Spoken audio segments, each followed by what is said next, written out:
Então, a Carmen, na noite de hoje, vai nos trazer a lição Pandemia, a madrugada de uma nova era. Carmen, por favor. Muito obrigada, Alexandre. E, mais uma vez, eu gostaria de agradecer o carinho de vocês, a atenção, o convite. E é uma honra ter preparado esse estudo tão atual. Não poderia ser mais atual esse tema, né? E a gente agradece muito a internet, porque nos conecta com todos, indistintamente agora, não interessa mais o lugar que a gente está, o tempo, cada um pode se favorecer desses ensinamentos a qualquer hora, a hora que mais lhes aprouver, né? Então, eu agradeço muito à diretoria do Plenitude e vamos então seguindo. E nós gostaríamos então de iniciar, aliás, antes de iniciar, eu gostaria de comentar a leitura e a vibração de hoje foi tão em contato, tão dentro do nosso tema, e todos nós vamos poder avaliar isso conforme a gente vai andando no nosso estudo de hoje. Tudo que a gente fala, tudo que a gente faz, vai ter uma consequência, e nós somos responsáveis por tudo aquilo que cativamos. Então, meus amigos, muito boa noite, obrigada pela atenção de vocês, e diante de nós está a vida. A primavera começa a sorrir, a beleza do deserto junto às margens do Mar Morto, pela primeira vez estão floridas. Em Atacama, que é o deserto mais árido do mundo, aparecem milhões de flores. A atmosfera do planeta, que há anos, há décadas, vinha sendo poluída pela ação de gases e pela emissão de gases e por ação do homem, está 75% mais limpa, de acordo com os estudos científicos. E neste momento, porque Deus é amor.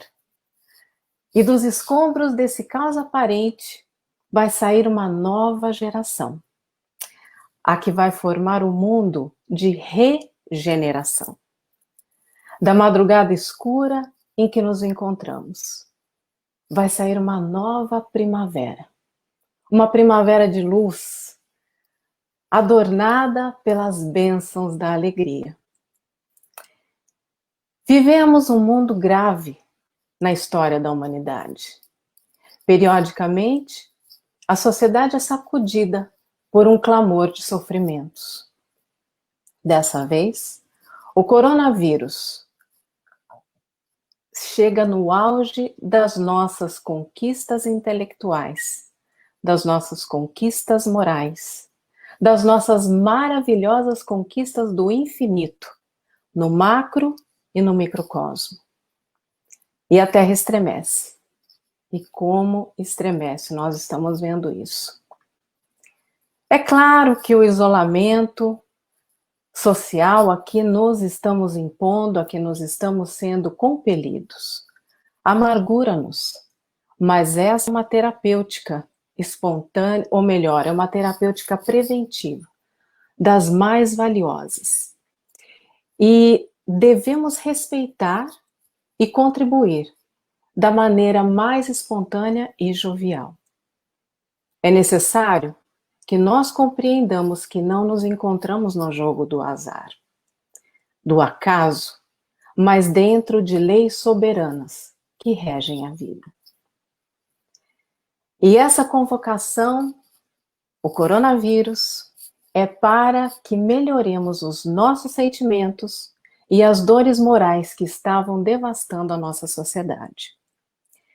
Sejam elas a depressão, o suicídio, o descaso da humanidade com a nossa mãe natureza, os mares, os rios poluídos, as matas sendo queimadas, e sem falar das nossas reações descabidas e violentas com relação a determinadas situações, o desrespeito ao nosso próximo chegando aos limites, a loucura dos tormentos variados. Tudo isso estava demonstrando que a civilização estava a um passo da loucura e do desequilíbrio. Vem agora o vírus, apresenta a nossa fragilidade e nos testa. Enfrentá-lo-emos, não há dúvida, não é a primeira vez, isso já aconteceu no passado, seja passado distante, em outro século, e vamos enfrentá-lo com equilíbrio e sem pânico. Isso também nos lembra que estamos mais uma vez face a face com a lei de causa e efeito, apresentada com tanta sabedoria no Evangelho segundo o Espiritismo, capítulo 5. Existe uma razão para estarmos no lugar, no momento, na situação atuais, nas circunstâncias em que estamos vivendo. E conforme agirmos e procedermos, conforme essa situação, tanto durante como depois, nós colheremos os frutos dos nossos atos em relação a nós mesmos, em relação ao nosso próximo e ao planeta em que vivemos. Lembra da leitura que o Alexandre fez há pouco? É mais ou menos isso. Segue a mesma linha de raciocínio. Em sua matéria Missão Profética do Coronavírus na revista Reformador, o escritor espírita Mário Frigeri comenta que o coronavírus tem uma importante missão educativa a cumprir e somente cessará essa atividade quando houver realizado integralmente a sua tarefa. Se, como revelou Jesus, não há um homem, não há um fio de cabelo que caia da nossa cabeça sem que Deus o saiba e o permita, como então morrer um homem, milhares ou milhões de homens, sem que Deus o permita? O vírus é, sem dúvida, terrível, mas para tudo tem uma ação. Tudo isso encerra-nos uma grande lição, muito bem lembrada pelo apóstolo Paulo e ainda muito mal assimilada pela mente infantil do ser humano, quando ele diz aquela frase: tudo aquilo que o homem semear, isto mesmo terá de colher.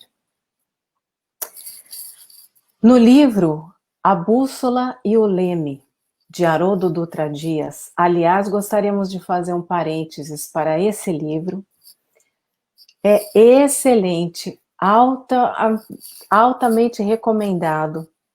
Ele nos revela a história intrigante da andorinha do Ártico. Esse excelente, elegante, leve e inteligente pássaro que migra permanentemente, percorrendo durante toda a sua vida aproximadamente 3 vezes a distância entre a Terra e a Lua. E ele usa o exemplo dessa ave tal qual uma metáfora para a nossa vida, que pode ser encarada como uma desafiadora jornada que revela quem somos e o que buscamos, mas principalmente quem nos tornamos no curso dessa viagem chamada vida humana. Embora seja pequenina e leve, a andorinha do Ártico é uma heroína, absolutamente comprometida consigo mesma e com os seus. Saindo das colônias reprodutivas da Groenlândia, no extremo norte do planeta, no início do inverno ártico, elas se dirigem ao sul, em direção ao mar de Wendel, na Antártida, e retornam ao ponto de origem. E sabe quanto que elas percorrem? Em média 71.000 quilômetros ida e volta. E a imensa adaptabilidade dessa pequenina ave e a extraordinária disposição em cruzar o planeta sem se prender aos obstáculos e adversidades do percurso e sem ficar apegada ao ponto de origem, representam lições profundas para todos nós. E nós trouxemos esse caso, esse conto da andorinha do Ártico, porque ela casa exatamente com um dos momentos mais cruciais, talvez, da vida de todos nós, né? E é muito importante nós avaliarmos o quanto nós estamos apegados, arraizados às nossas origens, ao nosso ponto de partida. O quanto nós estamos dispostos a mudar com relação a essa pandemia, em relação à vida. Quando nos dirigimos o nosso olhar para os seres humanos, encontramos o mesmo gênero de desafios, como é o caso dessa pandemia, mas nem sempre a mesma atitude da andorinha. Vemos a estação do frio invadindo as nossas vidas, como é o caso do coronavírus. Podemos comparar com o inverno, um dos invernos da nossa vida, não é mesmo? Após o arco-íris de alegrias, surge o tom cinzento, que aniquila em parte as nossas esperanças. E nessas horas desafiadoras, a espécie humana é surpreendente, tanto na inércia como na atividade.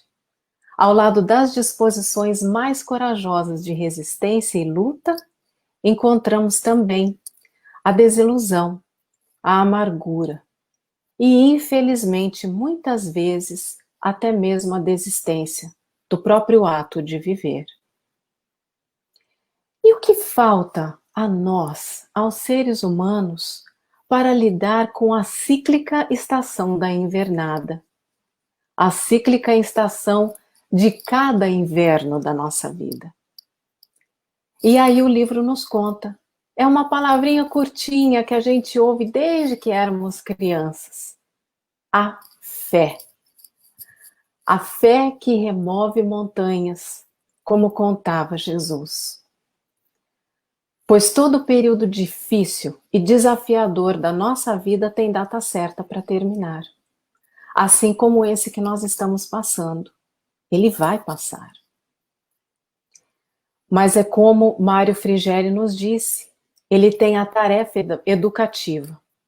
E ele não vai passar até que a humanidade entenda o seu papel, entenda, cada um de nós entendamos o que precisamos aprender e aplicar na nossa vida.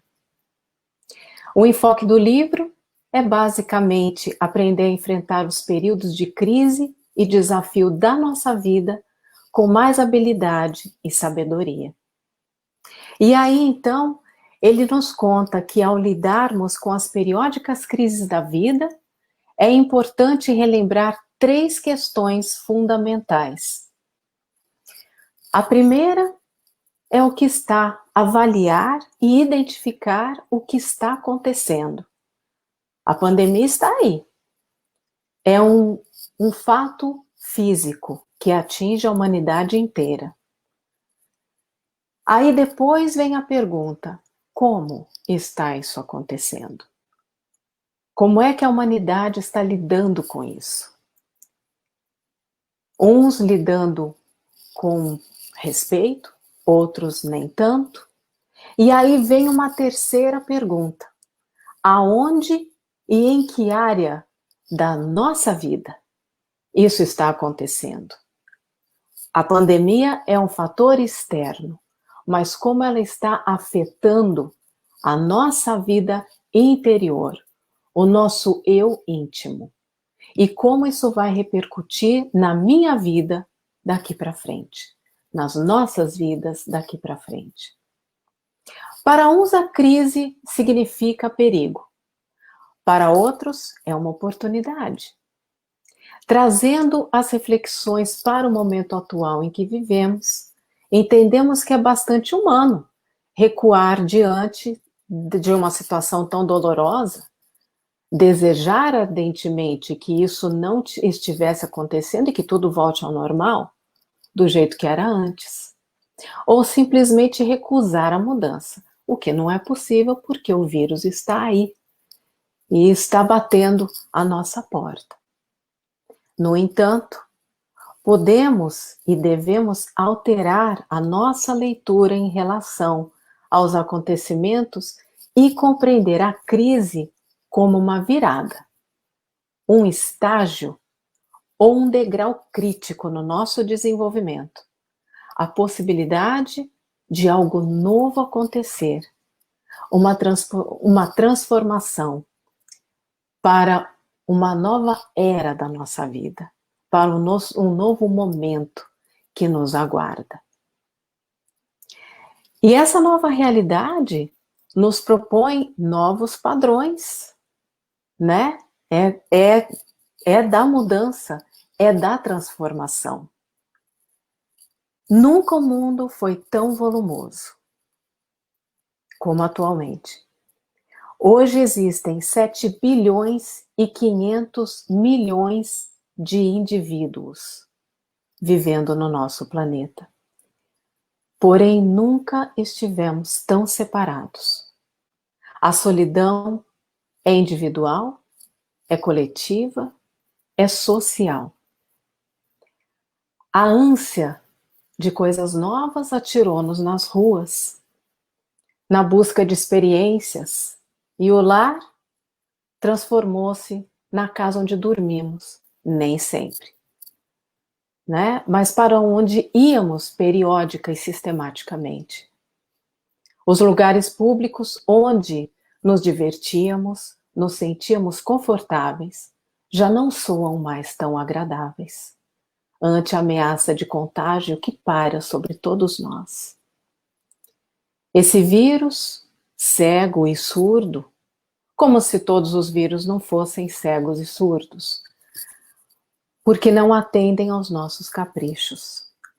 Mas esse em particular, por não ter a cura, ele ataca indistintamente. Ele não vê quem ele ataca. Não olha quem.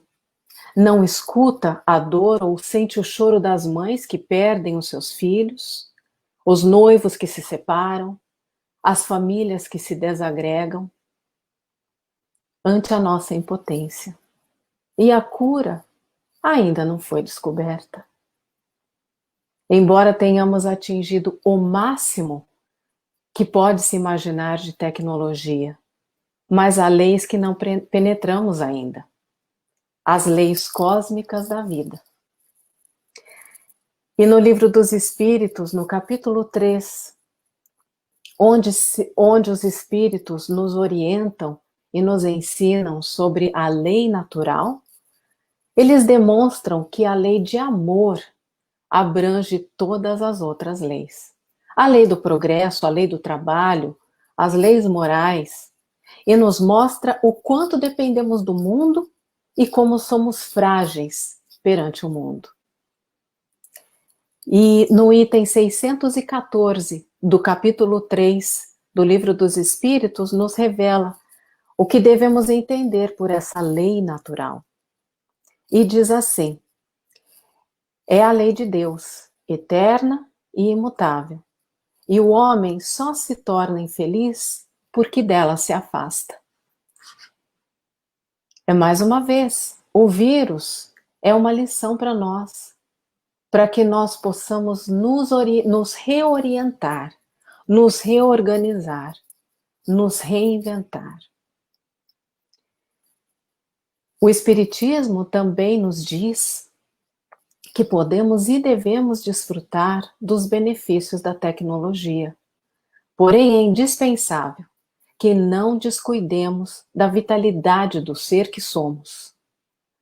Da mesma forma que nutrimos o corpo, a alma tem sede de Deus, a alma tem sede de amor e a alma tem sede de oração, que é essa ferramenta, esse tônico indispensável que nos põe em contato direto com a divindade. Para ilustrar melhor até agora o que nós falamos, nós vamos contar uma historinha de um homem que era um pobre lenhador. Esse lenhador, de bons sentimentos, vivia num casebre humilde à beira de uma estrada movimentada, com sua mulher, pessoa humilde, alegre e generosa, e seus 3 filhos. Tirava o seu sustento dos pedaços de madeira que encontrava à beira da estrada e à borda da floresta que existia ali perto. Certo entardecer, um viandante, desses que no passado saíam em peregrinação afetuosa e se hospedavam onde encontravam guarida. Mas esse era um homem especial, a ponto de ser considerado um homem santo, porque os seus eram conselhos superiores e a sua aura de bondade e gentileza. Aproximou-se do casebre modesto e solicitou abrigo. O pobre lenhador recebeu-o com carinho, mas lamentou que não pudesse oferecer-lhe um jantar, uma ceia a contento. Mas disse ao sábio que lhe ofereceria o que tinha de melhor. A conversa ao pé do fogão era quente e agradável. Em determinado momento, o homem santo propôs que se recolhessem e ficou tão grato que, ao amanhecer do dia seguinte, após o desjejum, despediu-se. Mas antes de partir, perguntou ao lenhador: já te adentraste na floresta? Ao que o lenhador respondeu: não, senhor. E então disse o sábio: faze-o. Sorriu e partiu. E o lenhador ficou intrigado e pensou: que curioso! Minha vida é tão monótona e rotineira que nunca tive qualquer curiosidade. Ele assim, então, decidiu atender a proposta do bom homem. Levava um facão, que era o seu instrumento de defesa, e à medida que foi adentrando na floresta, ficou deslumbrado com as árvores centenárias, a mata espessa, e de repente ele percebeu que aquelas árvores não eram comuns, não eram iguais às que ele costumava cortar e encontrar na orla da estrada. E sendo ele, de certo modo, um conhecedor de madeira, aproximou-se de algumas delas e verificou que se tratava de mogno, uma madeira muito nobre, de preço elevado. E então, ali, como era uma reserva que nunca havia sido tocada, ele ficou surpreso e aturdido ao mesmo tempo. Examinando a área, não sabia o que fazer. Veio para casa, alegre e preocupado ao mesmo tempo, e conversando com a esposa, esta lhe sugeriu que procurasse os proprietários e lhes propusesse um aluguel e, eventualmente, uma compra em momento adequado. Então ele foi ao cartório da cidade e qual não foi a sua surpresa ao descobrir que eram terras devolutas, não tinham proprietário, porque não tinham valor nenhum, todos o pensavam. E assim, ele conseguiu arrendar uma área muito grande e logo contratou alguns auxiliares, cortou algumas árvores, vendeu a algumas serrarias e ganhou algum dinheiro. E então ocorreu-lhe de abrir a sua própria serraria. 2 anos se passaram e ele agora era um madeireiro. As árvores pareciam jamais acabar-se, mas também encontrou outras. Encontrou jacarandás viçosos, muito valorizados no setor da construção por serem muito resistentes. E depois de 5 anos, ele estava com uma vida muito mais confortável. Mudou-se para uma casa mais digna, colocou seus filhos numa escola particular. E certa noite de luar, debruçado na janela, juntamente com a sua esposa, ele dizia: que curioso, aquele andarilho nos abriu as portas da felicidade e nos sugeriu que eu adentrasse na floresta. Eu me detive na área das árvores. Amanhã eu irei além. Não me custa nada, até porque eu quero ter ideia da extensão territorial que eu adquiri. A esposa o estimulou e no dia seguinte ele então juntou alguns amigos num jipe e seguiram. Foram abrindo uma estrada abrupta e avistaram um platô que tinha um vale que parecia ter sido fruto de um terremoto.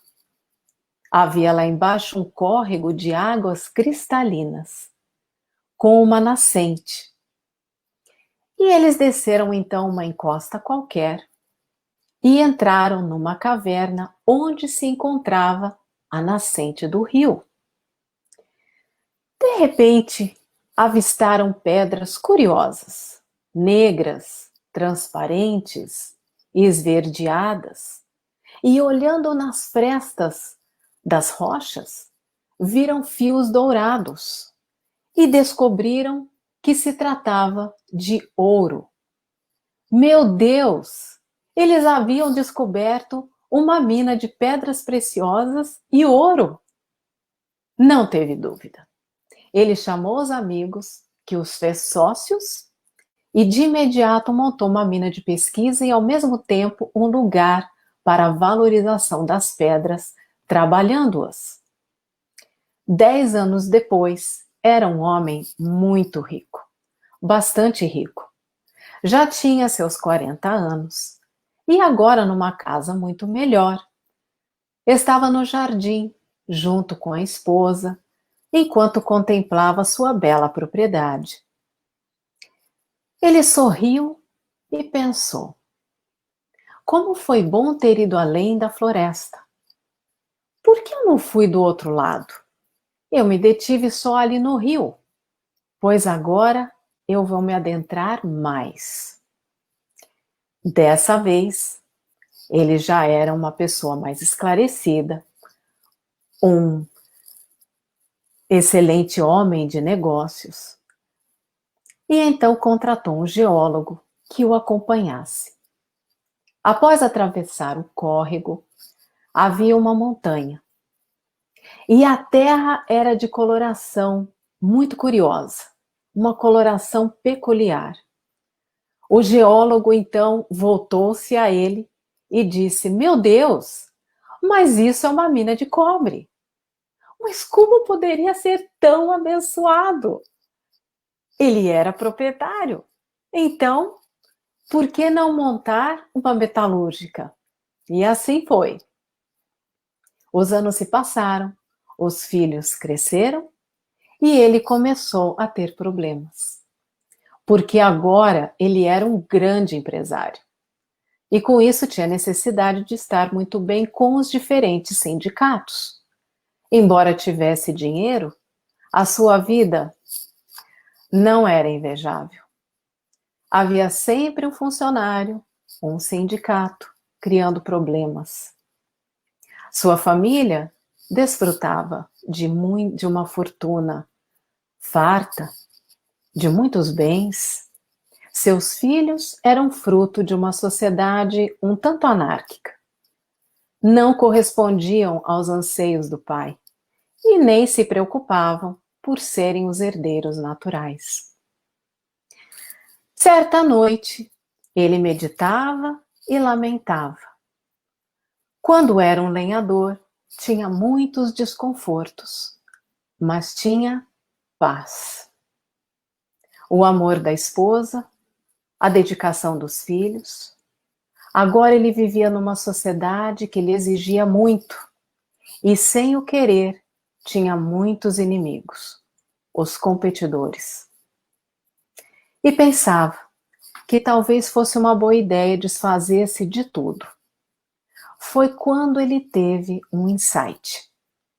Ele havia entrado na floresta, havia buscado as coisas materiais e havia se esquecido do quê? Da alma. Nesse momento, ele se voltou e disse: eu vou entrar na minha alma, fazer uma viagem interior. Que tesouros eu posso ter aqui que estão guardados e eu sequer me dei conta? Naquela noite, aquele homem, que já foi um lenhador, fez um mergulho no abismo de si mesmo e encontrou, a partir daí, os caminhos que o levaram à plenitude. Porque o sentido da vida não é ter, mas ser. Não importam os bens que acumulamos, porque por mais equilíbrio que tenhamos, a sede de ter mais atormenta-nos. As disputas, as lutas, a competição são inevitáveis. Então decidiu distribuir os bens entre os familiares, os sócios, e recolhendo-se à vida interior, encontrou a pedra mais preciosa de todas aquelas que havia reunido. A pérola da paz. Todos nós necessitamos de paz, aquela paz que reine nos nossos corações. E a proposta é antiga. Jesus já dizia no seu evangelho: quem é aquele que, tendo uma fortuna, não daria tudo para adquirir a pérola mais preciosa, a mais valiosa, a pérola de Ofir, de valor incalculável na sua palidez brilhante, fascinante? Jesus quis dizer que devemos reunir valores para adquirir o valor essencial, a tranquilidade íntima, para a viagem ao reino dos céus. E do santuário de Delfos, Sócrates também nos trouxe, depois de Jesus, o complemento com o célebre ensinamento: conhece-te a ti mesmo. E para autoconhecer-se, é necessário que o indivíduo realize a viagem ao mundo interior. Não é fácil, nós bem sabemos. Mas não se pode viver sem o autoconhecimento. Viver no sentido ético da palavra. Viver em plenitude, porque temos a vida automática, a vida biológica, essa vida que nos leva pelo instinto a ações muitas vezes condenáveis, escabrosas. Mas é necessário ir um pouco além, para que encontremos a paz e a plenitude no viver. É nesse sentido que, nesses dias tumultuados em que vivemos, é indispensável que paremos na noite de luar do nosso pensamento, na noite de luar do nosso sentimento mais íntimo, fazendo a viagem interior, perguntando-nos: qual é o sentido da vida? Até há pouco, valia a pena acumular, mas veio o coronavírus e o mundo estremeceu e estremece nos seus alicerces. As opiniões mais desencontradas estão enfrentando-nos, aturdindo-nos. E então, as esperanças surgem miraculosas, prometendo a cura para o vírus, que ainda não tem nenhum fundamento concreto. Outras providências são tomadas como técnica de mercado para dar um impulso à economia dos países. Tem-se a impressão de que a sociedade como um todo está correndo rumo a lugar algum.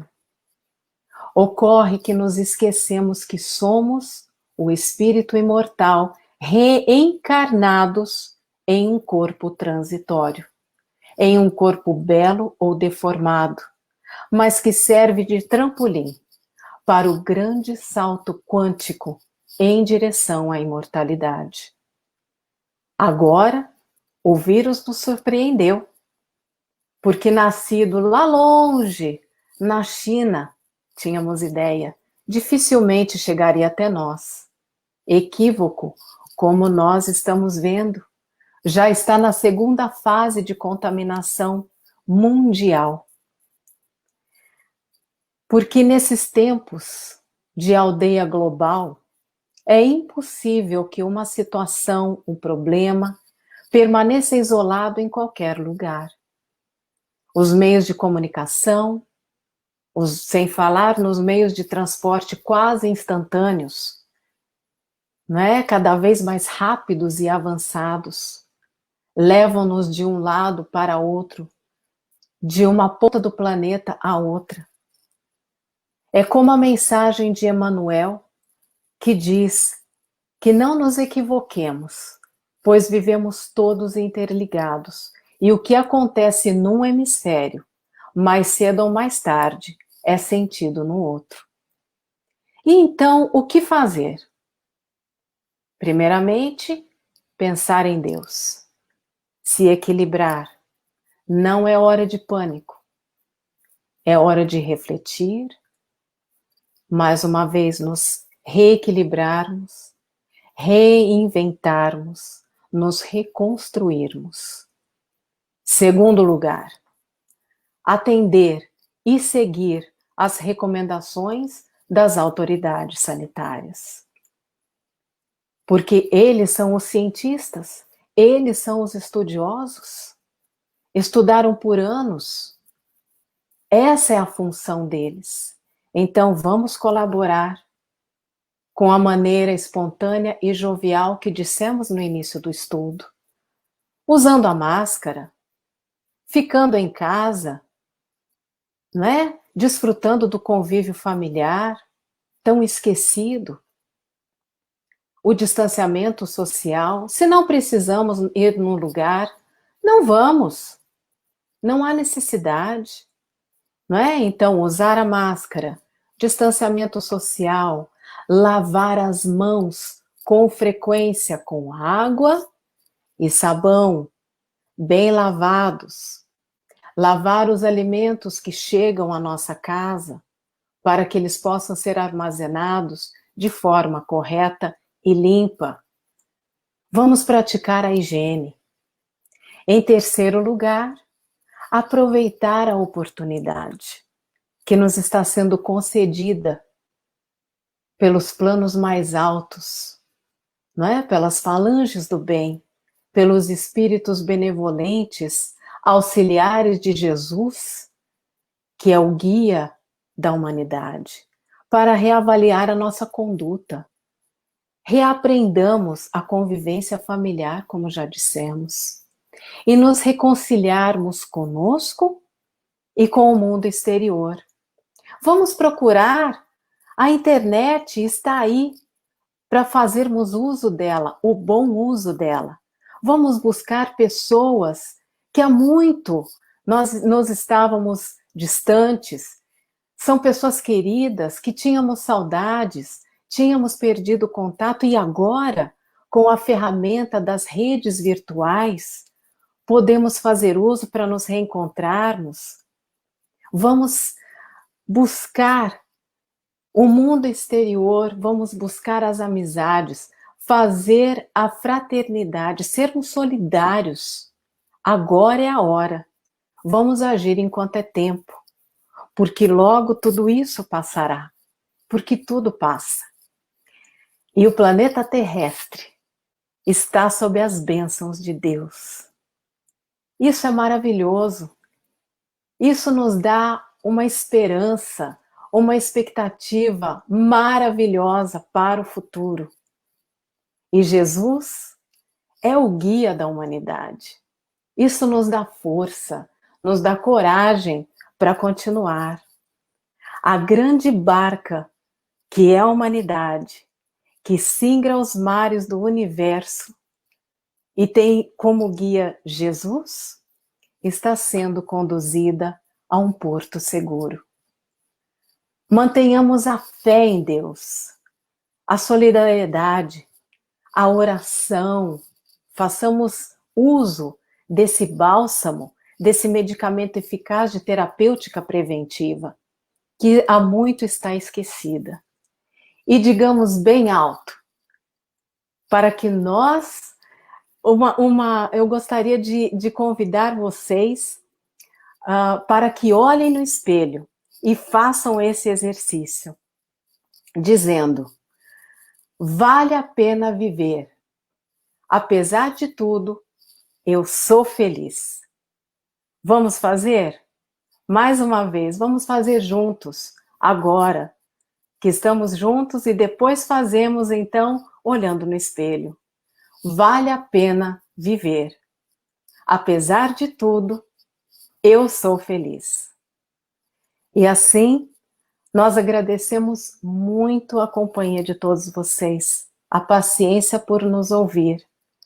E esperamos ter contribuído para passar a mensagem que Deus gostaria que cada um de vocês ouvisse no dia de hoje. Muita paz.